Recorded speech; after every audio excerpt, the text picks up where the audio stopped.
इसी शहर में रमन, घीसा और राका 3 चोर रहते थे। तीनों को थोड़ा थोड़ा विद्या का ज्ञान था। तीनों चोरों को विद्या का ज्ञान प्राप्त होने के कारण बहुत घमंड था।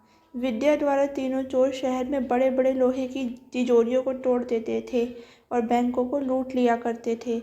इस तरह तीनों चोरों ने शहर के लोगों की नाक में दम कर रखा था।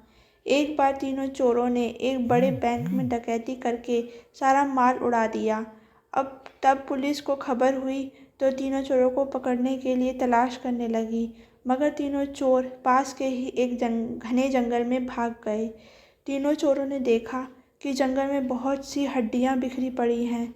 रमन ने अनुमान लगाकर कहा, ये तो किसी शेर की हड्डियां हैं। मैं चाहूँ तो सभी हड्डियों को अपनी विद्या के द्वारा जोड़ सकता हूँ। घीसा को भी विद्या का घमंड था, सो वह बोला, अगर ये शेर की हड्डियां हैं तो मैं इनको अपनी विद्या द्वारा शेर की खाल तैयार कर उसमें डाल सकता हूँ। रमन और घीसा की बात सुनकर राका का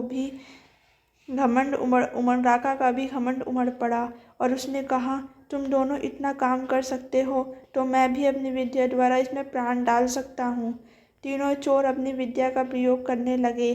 कुछ देर बाद रमन ने सारी हड्डियों को जोड़ दिया और घीसा ने शेर की हूबहू जान डाल दी। थोड़ी देर में तीनों चोरों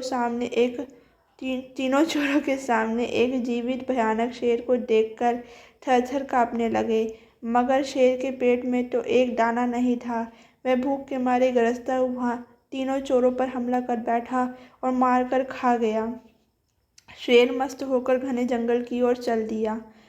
तो इस कहानी से हमें ये शिक्षा मिलती है कि कभी घमंड नहीं करना चाहिए। घमंडी को हमेशा दुख का ही सामना करना पड़ता है। यदि तीनों चोर अपनी विद्या का घमंड ना करते तो उन्हें जान से हाथ ना धोना पड़ता। कहानी कैसी लगी? अगर अच्छी लगी हो तो प्लीज़ इसे लाइक करें, चैनल को सब्सक्राइब करें, वीडियो को चाहें तो आप शेयर कर सकते हैं और बेल आइकन दबाना ना भूलें, जिससे फ्यूचर में जो कहानी आएगी उसकी अपडेट आपको मिलती रहे। Thanks for watching.